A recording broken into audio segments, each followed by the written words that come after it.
Hello and welcome to Connect with County Leaders. I'm Bryan Hill. On this edition of the podcast, I am joined by Dr. J. Stephen Jones, President and CEO of Inova. Dr. Jones, welcome back. Thanks much. Great to be back. Good to see you. You know, I say welcome back because you have been on the podcast with me previously. For those viewers that don't know this and haven't caught these episodes, you have led on Inova, since 2018, and we have been successfully partners since then. Things have evolved during and after COVID, but our teamwork has remained steadfast. What is the key to a successful relationship between Fairfax County and Inova? I'll actually go back and reflect on when we met before. There was a lot of COVID discussion. I'm just grateful that we're able to be a little bit in that, not fulfilling all of our focus, but certainly still some. I think the key to the relationship is indeed it is a relationship. It's a partnership. We got a deep partnership, some of which is, for example, on some of our campuses. But we got a deeper partnership on how we take care of our community. You know, we have a county government that has, I think, demonstrated the ability to take care of a community better than anybody that I'm aware of. And Innova's demonstrated the ability to take care of the patients better than anybody I know of. And if you think about that, even, for example, the folks that you have who go out to people's homes to bring them into our care, that partnership, not only that piece, but us educating them and helping them to be prepared to be at the top of their skills is a key part of that. But it really is the partnership between us and it. I think it starts at the top. The fact that you and I will lead together is helpful. Well, I appreciate you saying that. And when you go back to COVID, I do remember the amount of times that you and I were on a telephone together. Now, mind you, people don't know this about us. We typically on a quarterly basis have dinner together. We just talk and chat, talk about our children and all these things. But during COVID, it seemed like I talked to you every day. There's a lot going on. Those weren't always fun conversations, but because we were working on some hard stuff together. Yeah, I remember one conversation in general. I said, "Sir, do you have any COVID vaccine shots?" And you said, "No." And I said, "But sir, we need COVID vaccine shots." "I know that, Brian. We all need COVID vaccine shots." But then you and I got on the phone with the governor's office, and miraculously, now current mayor of Richmond shipped us vaccine shots, and we were able to do our mass vaccination, and that is because of your leadership. But I do want to say thank you for that, because I will never forget those conversations, and it really made me feel good to be a partner with you. Thanks. It was frustrating because we knew that we could take care of our community, but we needed what we needed to take care of the community. So getting those vaccines in place was really critical to us being able to pull through. Well, now we have some exciting news. From what I understand, you were recently recognized by the Joint Commission with its inaugural Award of Excellence, and I've known you've been excellent since 2018. If I would have known you longer, I could say that as well. But, with that award, it builds on Innova's recent national recognition as the Press-Ganey Health System of the Year. Any thoughts on that award, and how are you going to get another award? Well, first of all, I'm humbled because I realize that when the CEO of an organization gets an award, it's not about that person. It's not about me, Brian. It's about 26,000 people who deliver that excellence in care. And the Joint Commission, for those of you who don't know, they are the body that actually certifies all the health systems in the country. So they are not easy graders. So to be recognized for excellence by them, we take very seriously. And it ties to our recognition as Health System of the Year by Press-Ganey. Same thing. Based on data, not based on ads or reputation or relationships, based on delivering the best care in the country. Well, data-informed information is always great, and you've been a steadfast in making sure that we've understood what's going on in the community. And to this day, I still say thank you for that, because, like I said, our conversations are always enlightening. I won't say they're always good, but they are enlightening. Yeah, I think the deal, leaders have to have those hard conversations to really make hard things happen. And whether it be in those hard moments where I remember, I think it was on a Saturday morning that you're referring to, when I dialed your phone, and we had many of those, but really through that leading together. And I just want to thank you, for example, bringing us to the Board of Supervisors to be recognized as Health System of the Year. That meant a lot. We appreciate it. Our team really got value about the fact that our county government stands behind them. Yeah. Well, we do. And, the chairman of the board is on your board, and he said, we were bringing them forward. I said, that's a great idea. But, as we talk about the Board of Supervisors and all the things that you and your group do, You're also doing a little bit of construction work in the Springfield, Franconia area. Could you give me an update on what's happening in that hospital system as we continue to grow? Oh, man. So our hospital in Alexandria is an aged facility which is not up to the care that's being delivered there every single day. And we had to replace it. It's just an aged and can't be physically replaced. So it gave us the opportunity to rethink how we provided care. So we made a recommitment to the city of Alexandria. We also were able to expand in Springfield, Franconia. So both those hospitals are growing up. I'll tell you, to our knowledge, it's the only time anybody has ever broken ground on two hospitals at the same time. And as I say, I promise you it's the last time I'm going to do that ever again in my career. Are you sure about that? Well, the need is immense. And in fact, I was in Inova Fairfax Hospital this morning in the emergency department, where we are at this moment. First of all, I think we're the third busiest emergency department in the country. Mm-hmm. And I was there. We're actually working hard to get that replaced and expanded. We're partway through that. But knowing that those volumes of patients coming in right now, that's why we have to make sure that we have that not only at Fairfax, obviously in Alexandria, which is outside the county, but the ability to get care there in Springfield and Franconia is something that we deeply value, because we know that those folks we have as much responsibility to as anybody anywhere in the country. And it's also part of what I'm proud of, in our role in the community. We take care of everybody. We do not take care of just certain people. We take care of everybody. The day that you broke ground on both facilities was an interesting day, because Jeff McKay, chairman of the board, Supervisor Rodney Luss made opening comments, and later in the day, you were with the mayor of Alexandria, my counter, Justin Wilson, who is no longer the mayor, is now Leah Gaskins, and Jim Parajan. And the joke of the day was who you went to first. And obviously, since Fairfax is bigger than Alexandria, you were with us first. I just want to make sure everybody on this podcast heard me say that. So I'm going to see. I'm going to probably get some flack from my friend Jim Parajan. But, it is about relationships. It is about partnership. It didn't really matter who was first. It's about how do we serve us all. So under your leadership, I'm happy to say that. I appreciate it. Right now we got cranes up on that Springfield site. It's going like crazy. We've got about 300 people a day working there, which we find value in creating those jobs for our community as well. Well, as you know, the chairman of the board, Jeff McKay, serves on the Inova Board of Trustees, and the Fairfax Board of Supervisors is a primary partner in not only your development, but in supporting healthcare issues in our community. How does your team connect and engage with our county leadership? And you got to make sure you don't include me and you, because that's not for this podcast, okay? That's for a different podcast. Fair.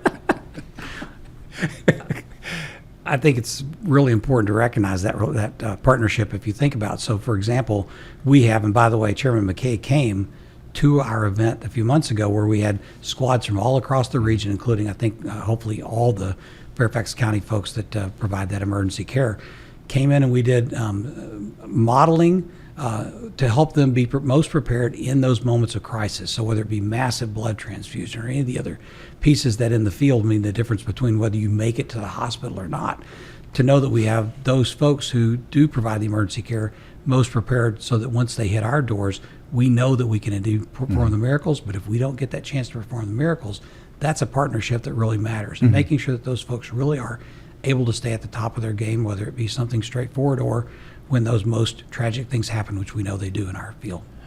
Speaking about that, we look at the financial assistance and support is so vital for our community hospitals and healthcare. Tell us about Inova's Supporting Community Partners program, and like the Community Health Opportunities Grants. How does that work for you and our citizens?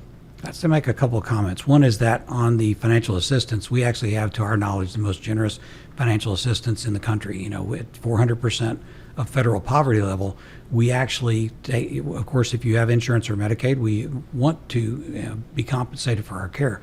But we actually write off everything for those 400% and below that of federal poverty level. So again, we take care of our community regardless of their ability to pay.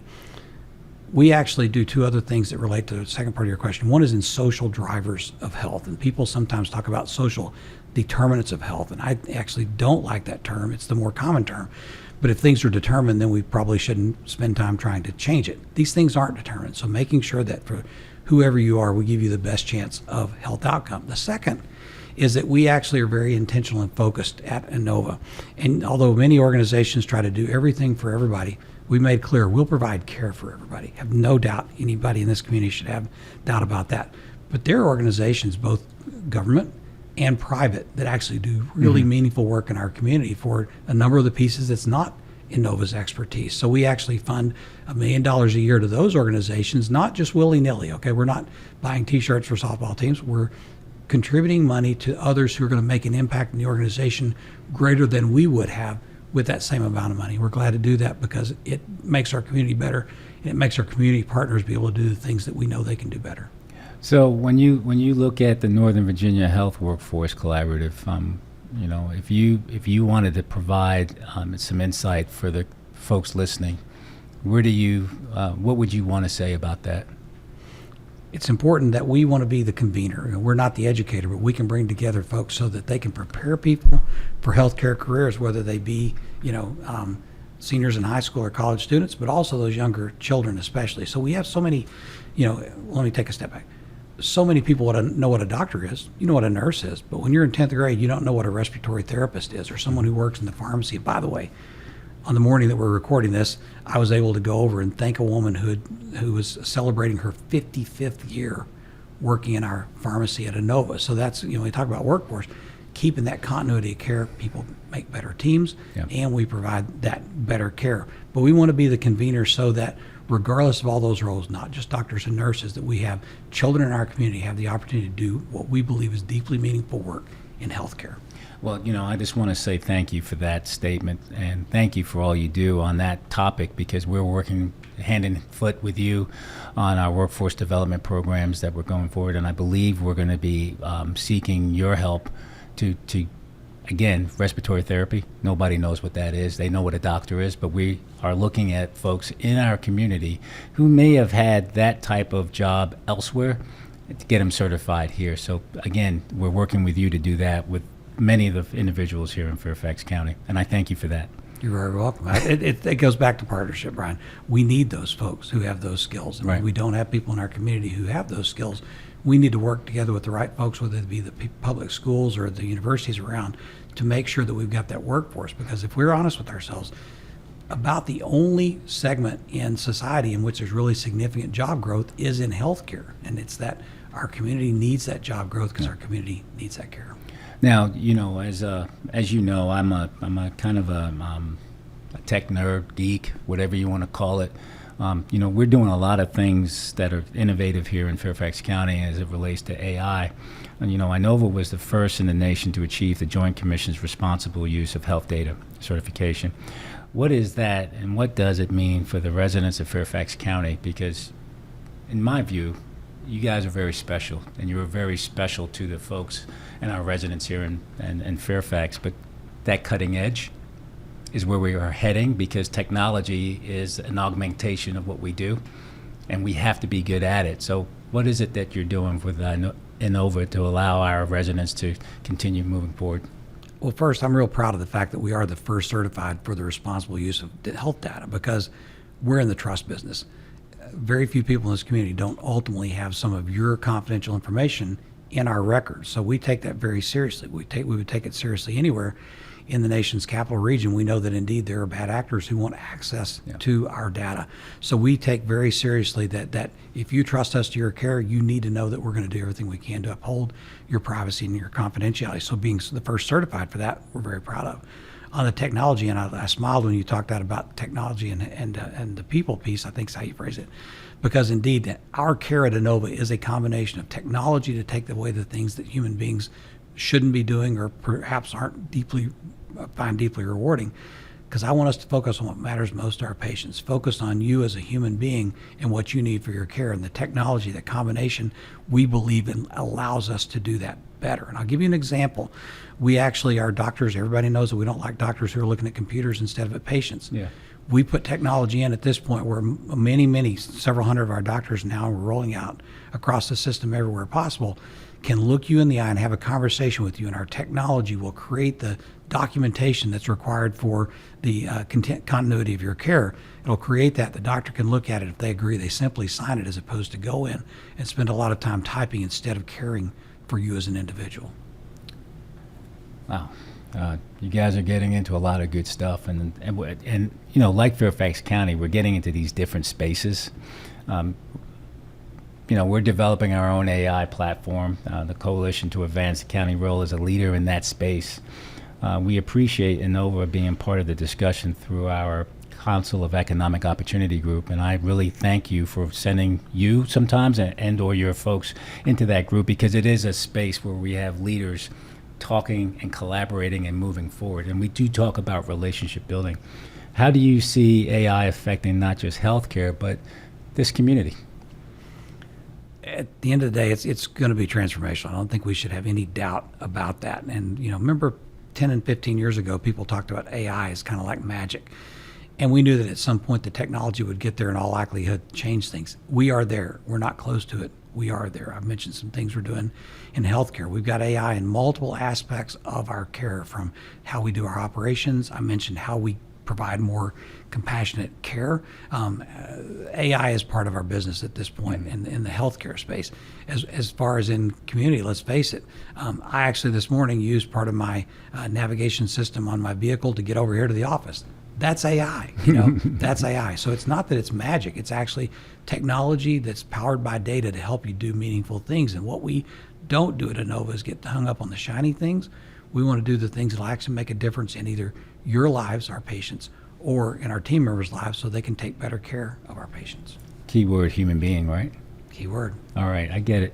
So we're all we are at Inova. We're just the people. We are the people, and that's what we are in Fairfax County as a great partnership. But, as we're entering the fall and winter seasons, how does the change in seasons affect our blood donations? And we need those. We really do. And it's interesting. Most people think you need blood donations just if you have a car wreck and you have bleeding, okay? We actually need significant blood just for those patients who have cancer and their blood counts go down. People who have gastrointestinal bleeding, or certainly people who cut themselves and bleed. And unfortunately, the blood supply is not something you can put in a manufacturing somewhere. It's us. So I am a blood donor, and I hope that many of your viewers or listeners will be blood donors, because we're taking care of ourselves, okay? So that when we have a car wreck, someone actually came in and made that donation to make sure that your life is saved. One of the surprises I got when I came to Inova is we actually have the largest blood donor program, hospital-based blood donor program in the country. Wow. 60 years old, and we were recognized by their organization this year for that. So the fact that we have our own blood donor services gives us more ability to assure that we can take care of our community. But what happens, you mentioned in the winter, or sometimes in the summer when people go on vacation, or sometimes people, if they have a flu and cold season, they just don't show up. Yeah. The blood supply literally can't be built up. It only has a certain duration. So I encourage all of our listeners to know that it's your family. When you give blood, it's your family. You're probably giving it back to. And I'm proud to be an Inova blood donor. Awesome. I guess I need to come donate my blood with you as well. I can get you an appointment, I promise. I hope so. I hope so. I'm going to hold you to that, okay? We're starting to go into fall. I mean, the weather is not really fall weather-like, but it's getting there, and then we're going to come into winter. Flu season is upon us. Let's talk a little bit about the flu season. Well, it's interesting. As we were planning for this, I thought, well, we're not going to be in flu season, but I literally earlier today started getting the first data to show that we are starting to come into that. We're starting to see those patients come in with not only flu, but respiratory syncytial virus. And although we're not in the COVID pandemic, we have COVID, absolutely. And COVID is still a lethal disease that we should not underestimate the reality of. So I think it's really important at this point to realize it's not now coming, it's here. So if you haven't had your flu shot, please go. If you haven't had a COVID shot, please go. We recognize there's been some controversy on that topic. Inova has no equivocation on. We do have great clarity that vaccines save lives. Or let me take back. Vaccinations save lives, actually getting it in. And so the retail pharmacies are there. Our primary care offices have those vaccines. And so please do that to protect not only yourself, but the rest of the folks around you. Well, you heard it from Dr. Jones. Please get your COVID shots. Please get your flu shots. And, we need to understand that it is a choice, but please do make that choice that impacts all, because that choice does impact all. And finally, now I want to talk to you about Honor Your Caregiver. It's an effort recognizing Inova nurses. And in your opinion, why is this so important? Well, it's interesting. I'll go back early in my career. So I'm a cancer surgeon, I like to say, by birth. And early in my career, I've had this interaction. Someone, after I would operate on them, say, "Thank you, Dr. Jones, for saving my life." And my thought is, "Oh, no, it's my job." Or, "Oh, no, it's no big deal." And what I kind of at some point embraced is, it is a big deal. You saved their life. You can't tell them that's not a big deal. You cured their cancer. And so it's our opportunity to allow people to say things in a meaningful way. Not only the message, many of our donors come directly from that, of wanting to support the work that does save the life. I had the opportunity this morning to walk through our emergency department with someone who knew that that was the emergency department their children go to, and so they want to support that. But it really is thanking those folks who make a difference. I've had, my mom passed a couple of months ago, and she was in the care of our incredible folks at Inova. For me to be able to thank them for the depths of my heart, that meant a lot to me. I hope it meant something to them. But as the son, that meant a lot to me. So we do want to let people have the opportunity to thank those who make a difference, people that sometimes I'll never hear about. But when our folks let us know about it, then we know about it, and we can thank those people who create the miracles that happen at Inova every single day. Well, I just want to say your leadership is steadfastly one of the things that I look at on a daily basis. And when I need help, you're always there. So I really appreciate that. Dr. J. Stephen Jones, President and CEO of Inova, thanks for being here with us today. Still to come, a new employee spotlight feature of the podcast called Connect with the Gang. And this month, we're connecting with Allison Homer with the Office of Environmental and Energy Coordination. Stay tuned. We'll be right back. And Dr. J. Stephen Jones, thank you for this opportunity once again. Thank you, Brad. I appreciate your leadership and the partnership that we have, both the leaders of the county and our folks who work for us. Appreciate you. Thank you. Did you know Healthy Communities is an area of focus in Fairfax County? Visit our website and find out how the county is shaping the future of Fairfax to become a place where all people can attain their highest level of health and well-being. Hey, welcome back to Connect with County Leaders podcast. It's time now for our employee spotlight segment, Connect with the Gang with Allison Homer, Program Manager with the Office of Environmental and Energy Coordination. Allison, welcome, and how are you today? I'm doing well. Thank you so much for having me. Well, Allison, you've been doing some great things. One example is the AC Rescue Program. It directly serves vulnerable populations in need. How does that program align with Fairfax County's One Fairfax policy? Absolutely. So the AC Rescue Program provides small AC units to homes in need that otherwise would be dangerously hot, especially in the summertime. And as temperatures rise, that's becoming increasingly important. So heat-related illnesses in Fairfax County are not spread evenly throughout the county. Not everyone can afford AC at home or has AC at home.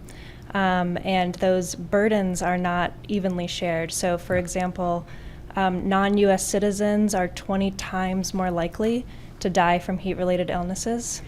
And our Black population makes up 9.7% of our population, but 16.7% of heat-related illnesses. So the burden is not evenly shared across the county. And AC Rescue is a program that helps to close that gap and make sure that everyone has a safe and cool environment at home. So we're talking about the equitable distribution of services that we provide in Fairfax County to ensure all residents live in a great place. Absolutely. And you, as well as your entire team and John Morrill, are looking at 5 topics as we move forward into fiscals 27, 28, and 29 to ensure that we support One Fairfax and we support the equitable distribution to ensure that we live in a a healthy community. Yes, sir. Okay. That's absolutely right. Well, the countywide strategic plan prioritizes community health and housing and neighborhood livability. How does the AC Rescue Program play a role in advancing these countywide goals? Yes, so in terms of health, heat is by far the most dangerous natural hazard in the United States.